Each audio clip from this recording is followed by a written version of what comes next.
Ripping in the hatch. Oh shit! Oh shit!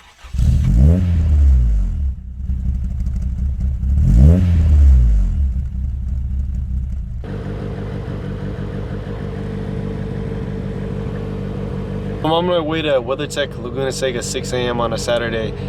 We're gonna set up the Annex booth and yeah, let's see how today goes. Alright, so on my way, it's been pretty uneventful. Usually you can tell we're going to Laguna Seca because you'll see track cars that you normally won't see on the road. But yeah, we'll keep our eye out and do some car spotting, but so far an uneventful drive. Alright, it's 7 a.m. my first stop. The Chevron off of Laurel Road, usually my preferred Chevron to go to fill up right before Laguna Seca.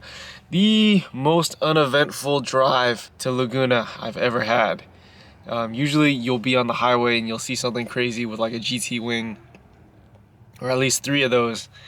One time I saw Ariel Atom getting towed on the rear wheels by a Honda Odyssey. So yeah, the most uneventful drive. No car spotting this time, but looks like I'm running like 15 minutes late. Supposed to be there at 7 to secure a good spot. But yeah, let's continue our journey. Let's head over there.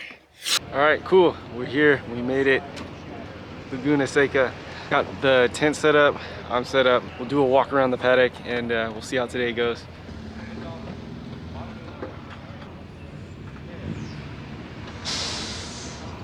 While I wait for the rest of the crew to show up, I already see some cool stuff in the paddock, so why don't we take a walk?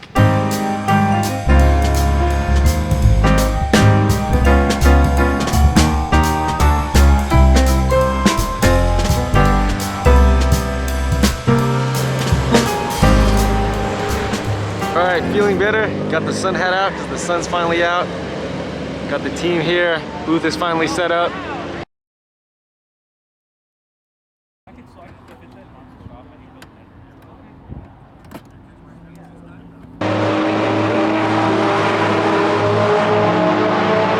So crazy turn of events. I actually let Tyler, the GCE customer car, borrow my car, and I'll show you guys.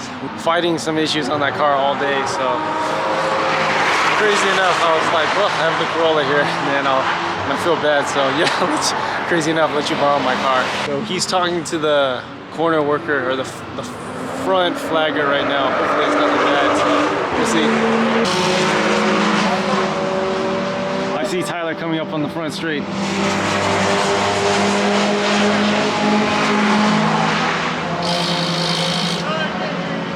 All right, I got a little more motivation in me to film now that I gave away my car to a customer to drive, but I felt bad enough for the issues we're having. So would you, I got 2 guys, we've been hanging out all day. They were at the shop yesterday too. Can you guys give yourself a short introduction?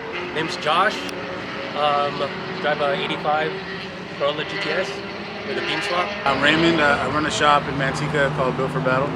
Awesome, man. So before we get to the bad, the sad news, why don't we talk about some of the good news? So Josh, you know, it seems like you've been having a good day. Is that right? Oh yeah, it's been a great day. Come on, why don't we sure. stand next to the car? We'll talk a little bit about how the day went, what the spec of the car is, what it, like I know you guys both did the swap, so talk a little bit about the car. Sure, yeah. Ray built, mostly built the car at Built for Battle, so it's been there for about, we started building this vehicle back in 2016, and we finally started tracking it last year, so 4 years in the making. You know, finally dialed it in. This car originally was supposed to be a drift car, but I caught the bug during COVID last year, and it's pretty much concentrating on track racing. We've been you know, just continuing the program of building this car up for like time attack and track racing and so on. So this is the first day at Laguna with the new Annex Suspension, Club Spec Pros, the CSPs, and I'm loving it. I think my last time here back in January I ran a 157. Today, this morning, I ran a 153. So it's like night and day. It feels so good with these new CSPs and all the other buttoned up work that we've done to the vehicle in the last couple of months. So appreciate it. Thank you, Ray. Thank you, Ezekiel, for all the hard work, because this car wouldn't be where it's at without you guys' help. You should talk about what you did. Oh, yeah, you know what I mean. I don't want to take away the shine from you, because you guys are the one who really put the heart into this car to start. You know. Yeah, definitely. You know, it just started as someone's half finished project that we just took on and hoped that we could, you know, build upon, and then realized, you know, like most Corollas are, when you peel a layer, you know, back on the onion, you get another bad layer. So that's why it took, like you said, 4 years to get through all the different things that were wrong. And, you know, we dialed it in. I mean, it's been running for longer than, you know, a while, but it's just that, you know, dialing everything in and making it so he has a reliable day at the track with no issues. You know, that's, you know how that is with the Corolla. So now we're there. And so we're loving it. You know, we appreciate the help that you did, you know, the last couple of finishing touches. I mean, this guy's loving it right now. Yeah, I think the biggest thing for us, I know that Josh has talked about before, is like trying to get more of these cars out there, trying to keep more of these cars alive, and then trying to like spread the culture in the community, right? Yeah, definitely. And so like normally for me, like for such a short timeline, I'd be like, oh man, I don't really know. But when it's a Corolla that pulls my heartstrings, right? And especially Corolla guys, I'm like, oh shit, I guess I got to do this then. For real. Yeah. But we appreciate it. Yeah, man, we really appreciate it. So I mean, some of the stuff we did, we developed a in-house prototype bolt-in oil cooler for the beams. So Koyo 25 row, custom brackets, and then it's a thermostatic cooler. We put a weird solid spacer in there. Josh already talked about the Annex Club Spec Pros for this. This used to not have a filter, but it's the misconception. We actually lost no power on the dyno on Grand 7A car with the filter. So run this, please. Yeah. What else did we do, or what else is like special about this, Josh? It's a pretty basic setup. Yeah, dude, it's a pretty simple setup, right? Like other than the beams motor and you know the whole complete swap. I am running the Garage Star Stop Tech brakes. Oh yeah, brake kit. That's right. It's really hard to see underneath these MK2s, but yeah, really stopping quick. power is great. Yeah, back to back Stop Tech. That's true. Yeah, Tyler's rocking them as well. Panic axles. Yeah, panic axles. Those are a big deal. Link ECU, panic harness. Blacktop ITBs. I think overall, like what really impressed me about this car is like it's such a simple setup, but that's what makes it so effective, I would say. Definitely. Exactly. Yeah. That's what we're going for. Yeah. Like don't overbuild your car, right? The simpler you keep it and like the more focused you keep it, I would say that's the better car. You get to do. Dude, yeah, exactly. The more driving you get to do. Cool. Yeah. Well, we'll come back for like a formal interview. I'll break out the mics. I know Tyler just came back and Yeah, you gotta go check on your car. Yeah, I gotta make sure it's still like in one piece, or there's not a big ass dent in it. So yeah, we'll be right back. So let's see. So you're in one piece. My car's in one piece. How did it go? Good. Your car has more power than mine. Whoa, interesting. Yes.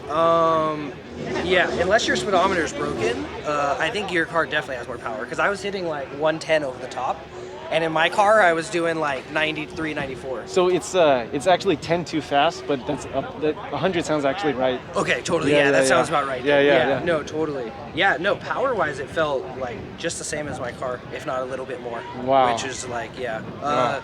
Handling-wise, it's way more tail happy. Way more tail happy. Yeah, now you get it. Where it's like this guy's definitely a handful.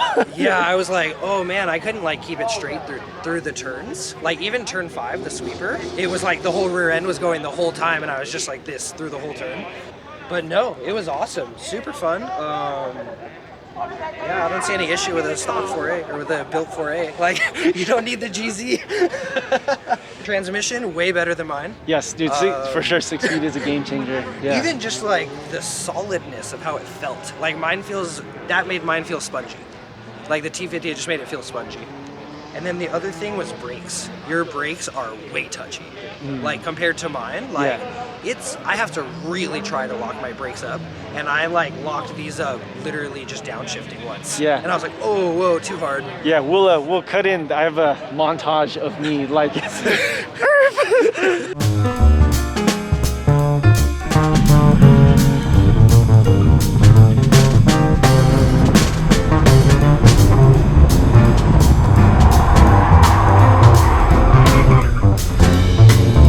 Did you see me spin out on that turn? On 11? Yeah, 11's common. I didn't see it, but I saw you come back the other way. I was like, he must have spun, or they're probably like, there's no door numbers on this thing. When I came in, the guy was like, maybe put numbers on this thing next time. I was like, oh, my bad, it was last minute. But he didn't, he just saw this, he's like, oh, you're good. Oh my God. Don't do that, don't do that, don't do that. Super faded, like it was red to begin with. It used to be green, now it's white, yeah. All right, eventful end of the day to Laguna Seca. Totally did not film enough, but yeah, thank you guys for watching. Make sure to like and subscribe. We talked about Josh getting his social media game up, so hopefully I should get you guys like a handle or a YouTube channel to follow and support Josh. So yeah, catch you guys next time.